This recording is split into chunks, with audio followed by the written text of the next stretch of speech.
Boa tarde, pessoal. A partir de agora, a gente vai trabalhar a conquista e a colonização na América. Então, nesse primeiro momento, a gente vai trabalhar com foco na colonização espanhola na América. E nas próximas aulas, a gente vai trabalhar possivelmente a colonização também de Portugal na América, no nosso país, tá bom? O conteúdo é extenso, então para a gente não enrolar muito, o professor vai explicar os principais acontecimentos, os principais fatos, as principais fontes históricas, tá? Em caso de dúvida, você anote no caderno e conversa comigo depois, tá bom? Então, durante o século XV e XVI, os europeus, principalmente Portugal e Espanha, tá? Portugal foi o pioneiro nas grandes navegações, seguido da Espanha. Então, eles se lançaram no Oceano Pacífico, no Índico e principalmente no Atlântico, com dois objetivos. Um era descobrir novas rotas marítimas que levassem às Índias para o comércio de especiarias, e a outra era encontrar novas terras, novos territórios e assim formar novas colônias. Este período, século XV e XVI, é conhecido como a Era das Grandes Navegações e também dos descobrimentos marítimos, tá? Então a gente vai analisar isso aqui hoje, ó, a colonização espanhola no norte da América do Norte, aqui onde é o México, América Central e a costa do Oceano Pacífico na América do Sul, tá vendo? Oceano Pacífico, tá? E América do Sul, certo? Os europeus na América.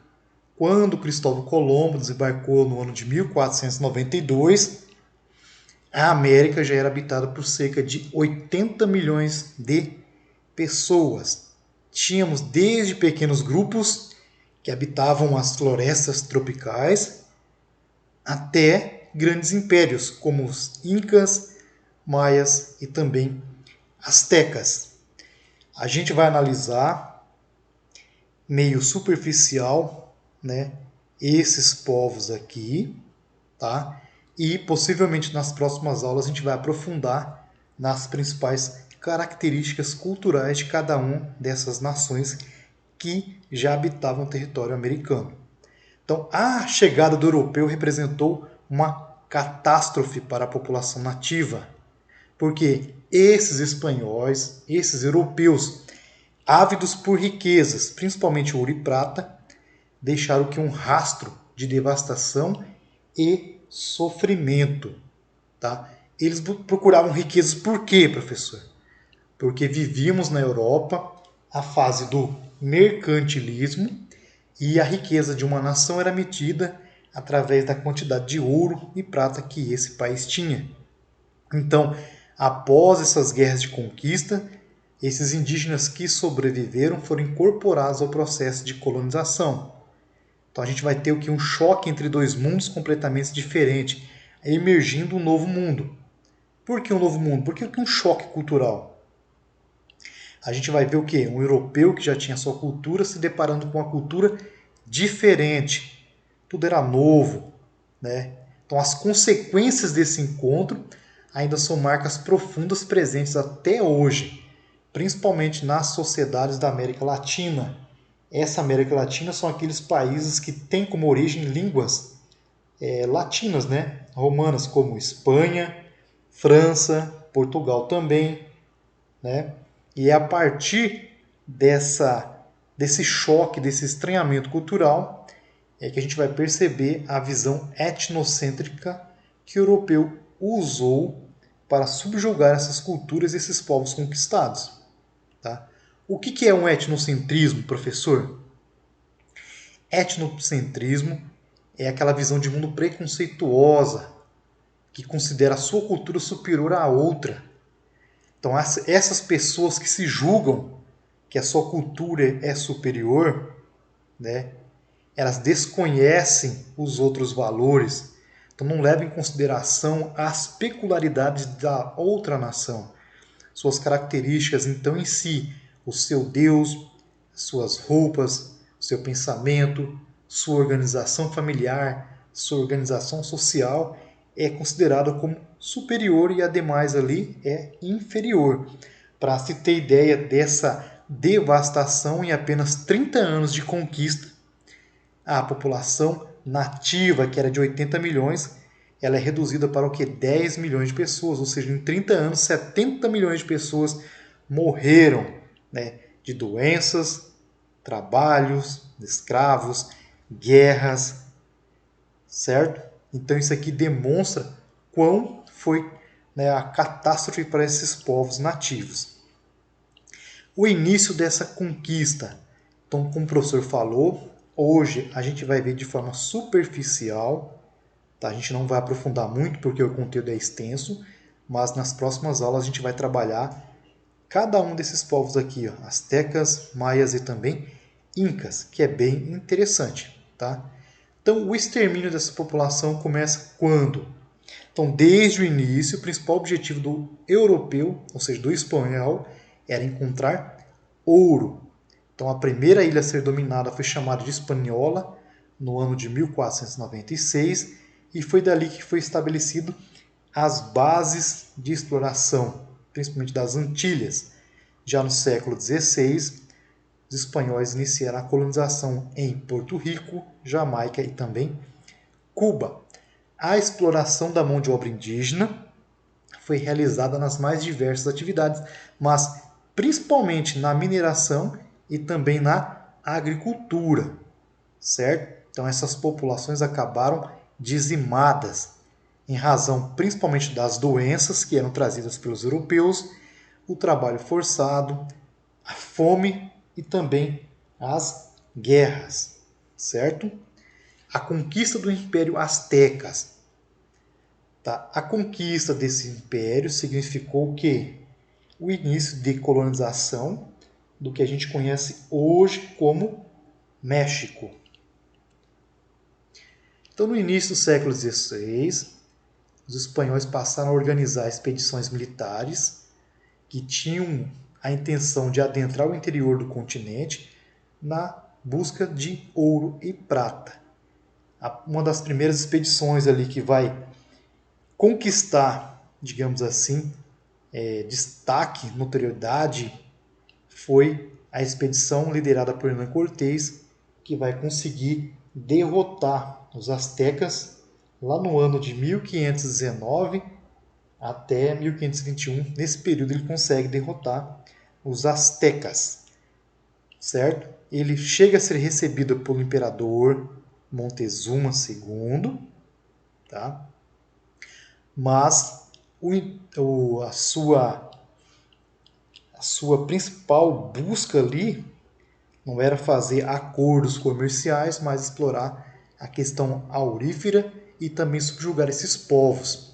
Então, para isso aqui, Hernán Cortés, com poucos homens, eram cerca de 500, né? Dizem que eram 500.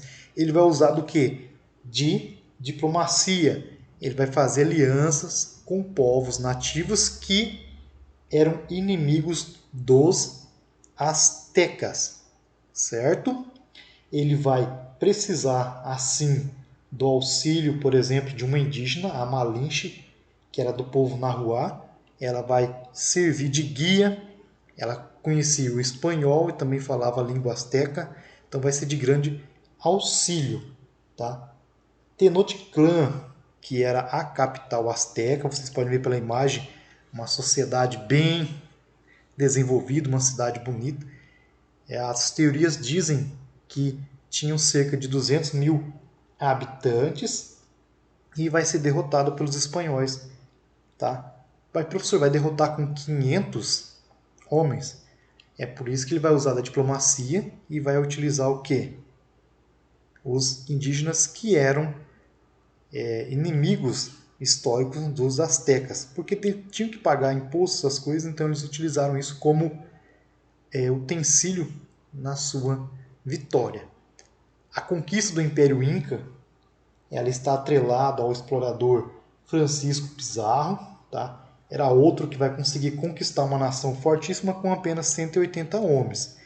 Para isso, ele vai usar do império que estava dividido, pois o imperador Inca havia morrido e a disputa ali da Cordilheira dos Andes, na costa do Pacífico, estava entre os seus dois filhos, que era o Huascan e Atahualpa. Tá? Então, você já sabe, um império dividido, como é que vai conseguir conter o avanço espanhol? Então, foi difícil. Tá? Assim, os espanhóis vão aprisionar o imperador Atahualpa, aquele que havia vencido a guerra civil, vão sequestrar o mesmo.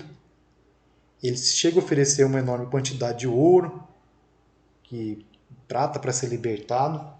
Tudo estava caminhando para os fins pacíficos, mas vai acontecer um conflito em torno da não conversão, ou seja, esses indígenas não queriam se converter ao cristianismo.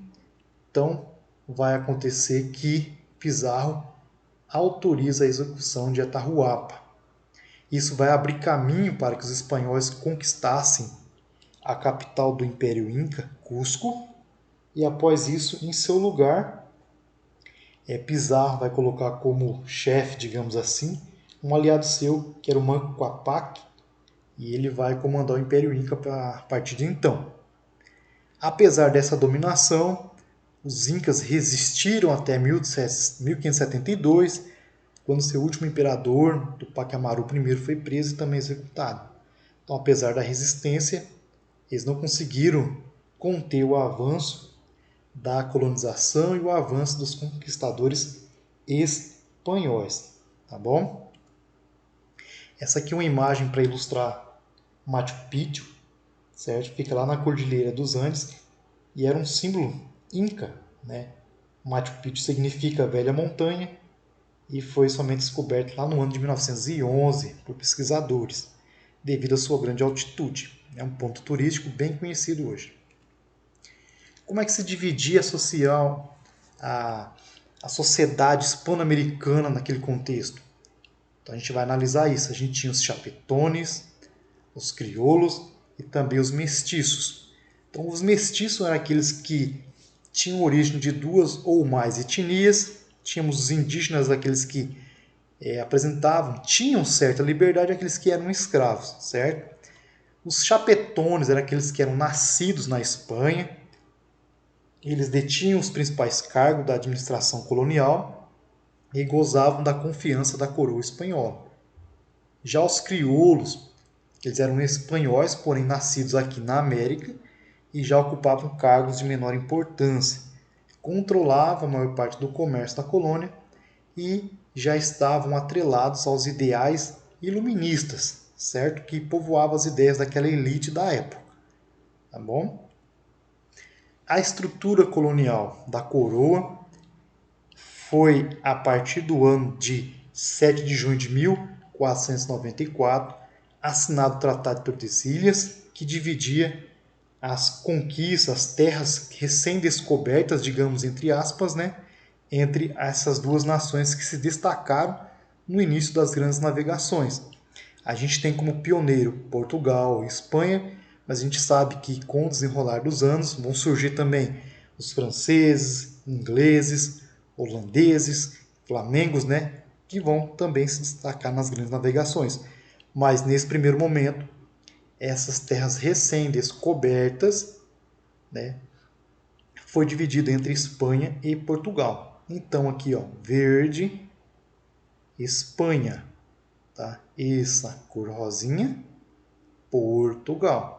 Tá? Então a gente vai focar hoje na Espanha e nas próximas aulas a gente trabalha um pouquinho a questão de Portugal. Os territórios foram divididos em vice-reinados e também capitanias, onde o responsável pelo local era um espanhol escolhido pelo rei.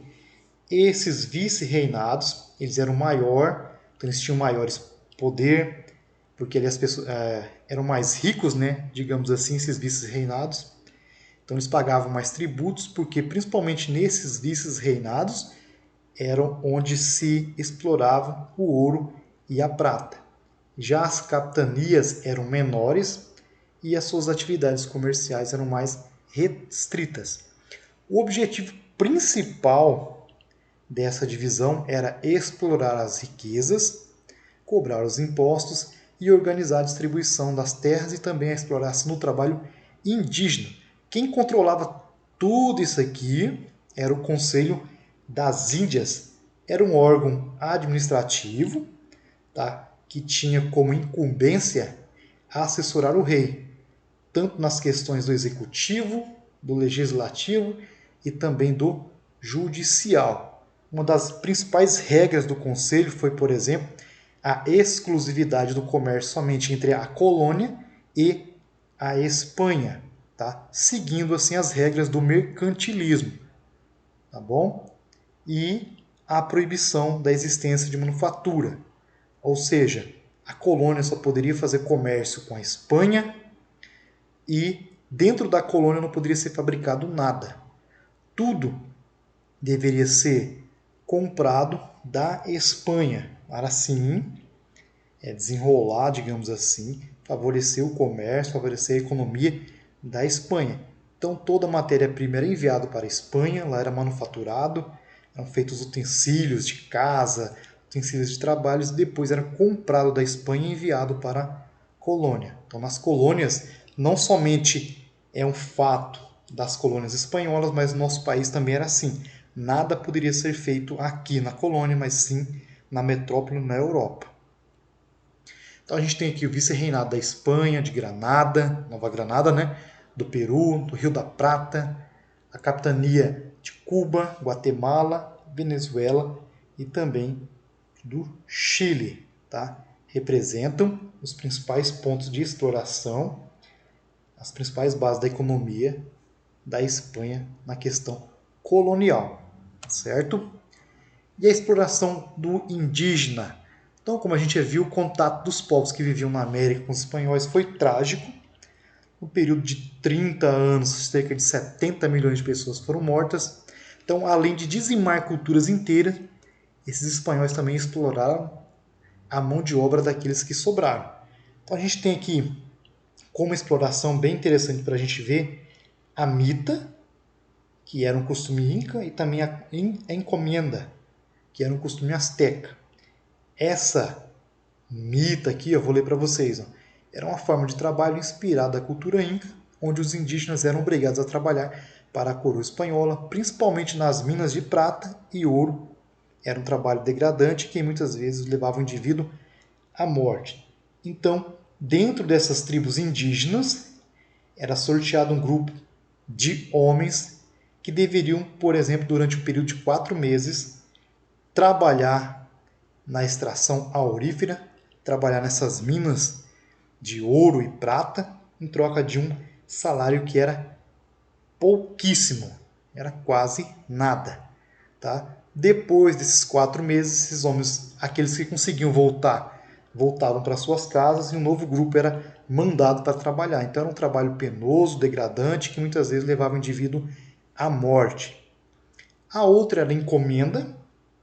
Tá? Aqueles indígenas que não viviam nessas áreas mineradoras, eles eram submetidos a essa forma de trabalho. Isso aqui era um costume asteca. Então, os indígenas realizavam o trabalho agrícola de forma coletiva. Então, além do objetivo econômico, o dono da terra espanhol tinha que converter os indígenas ao catolicismo. Então, vamos lá. Para explorar esses indígenas, tá? Esse espanhol aqui, esse colonizador, pagava tributos à coroa espanhola, certo? Depois de pagar esse tributo, ele poderia explorar essa mão de obra indígena, mas em contrapartida ele tinha que converter, ou seja, ensinar a esses indígenas a fé cristã, ou seja, fazer com que eles aderissem ao catolicismo, tá bom? Assim, dentro do contexto dessa América espanhola, a gente tem como base na produção colonial a extração do ouro e da prata, produção de alimentos e a urbanização devido à mineração. Na metrópole, a gente vai ter como destaque na Espanha as casas de contratação, que tinha a missão de regular e fiscalizar impostos e o comércio colonial, ou seja, entre colônia e metrópole, e o Conselho Real Supremo das Índias, que administrava e empregava as leis do espaço colonial. Interessante a gente destacar aqui, ó, a questão do porto único. Toda transação comercial era feita em um único porto, que era em Sevilha. Depois ia para Cádiz e na América apenas 3 portos poderiam fazer esse comércio, que era Veracruz no México, Porto Belo em Panamá, Cartagena, né, na Colômbia.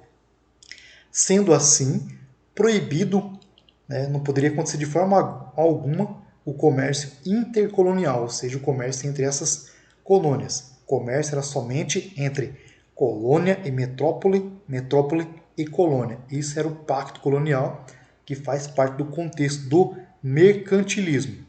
Beleza? Então, para a gente estar finalizando nosso conteúdo aqui de forma breve, algumas questões são levantadas ainda hoje. Como tão poucos derrotaram tantos? Porque Cortés chegou ao México com 508 homens, Pizarro com 180. Como tão poucos espanhóis conseguiram vencer tantos nativos? Então, a gente tem como primeiro fator a superioridade bélica. Então, esses espanhóis aqui, além de espadas, armaduras, tinham armas de fogo, com poder destrutivo muito superior às dos indígenas, que usavam ainda armas arcaicas, né? E essas armas de fogo também impressionavam os indígenas pelo barulho que faziam. Além disso, é bem interessante destacar que esses espanhóis também tinham cães que eram treinados para perseguir, esquartejar e matar os nativos. Outro fator são as doenças que foram trazidas pelos espanhóis, que se destaca sarampo, a varíola, também a gripe. Essas doenças mataram mais do que as armas de fogo. Tá? Esses indígenas não tinham defesas, anticorpos para essas doenças. É a mesma coisa que está acontecendo hoje com a sociedade. Né? O coronavírus chegou e a gente não tem esse anticorpo. Então, até a gente criar isso aqui vai tempo e muitas pessoas acabam morrendo. Por exemplo, o sucessor de Montezuma foi uma dessas vítimas, reinou apenas 80 dias e acaba morrendo de varíola. Então, esses nativos acabavam morrendo mais das doenças do que propriamente dito de armas de fogo. Também temos aqui como terceiro fator a insatisfação dos povos dominados. Então, tanto os astecas quanto os incas, eles tinham inimigos internos e os espanhóis souberam tirar proveito disso, aliando-se a eles. Na conquista do México, por exemplo, Cortés contou com a ajuda de cerca de 150 mil combatentes indígenas. Lembra que o professor falou que ele usou da diplomacia, né? Ele usou o quê? Ele fez aliança com esses inimigos astecas. E para destacar também a gente tem o uso da Malinche. Lembra aquela indígena da tribo na rua, né? Que vai auxiliar na tradução, mostrando, por exemplo, quais são os povos que poderiam fazer essa aliança, quais eram os motivos dessa aliança, quais eram os seus objetivos. A gente sabe que no final lutou indígena contra indígena e assim muitas culturas deixaram de existir. Um quarto fator é que os espanhóis sabiam muito mais sobre os astecas e incas do que esses sobre eles. Então, como o professor acabou de falar, os intérpretes e guias indígenas deram grande vantagem aos espanhóis, que aproveitaram o conhecimento dos pontos fracos dos seus adversários para estimular a discórdia e também a guerra entre eles. Tá bom? Então, apesar da resistência indígena que aconteceu, né, ninguém vai se entregar assim. Houve guerra, houve batalhas, houve mortes, muito mais do lado indígena, né? Mas mesmo assim, essas regiões foram conquistadas mesmo à custa de muita luta. Apesar da resistência indígena, a violência espanhola e as doenças trazidas pelos europeus reduziram drasticamente a população nativa da América. Tá bom? Então esse é o nosso conteúdo de hoje. Leiam o material que o professor vai disponibilizar para leitura, certo? Dê uma olhada novamente nos slides que estão separados para vocês. E em caso de dúvida, entre em contato com o professor, tá certo? Valeu!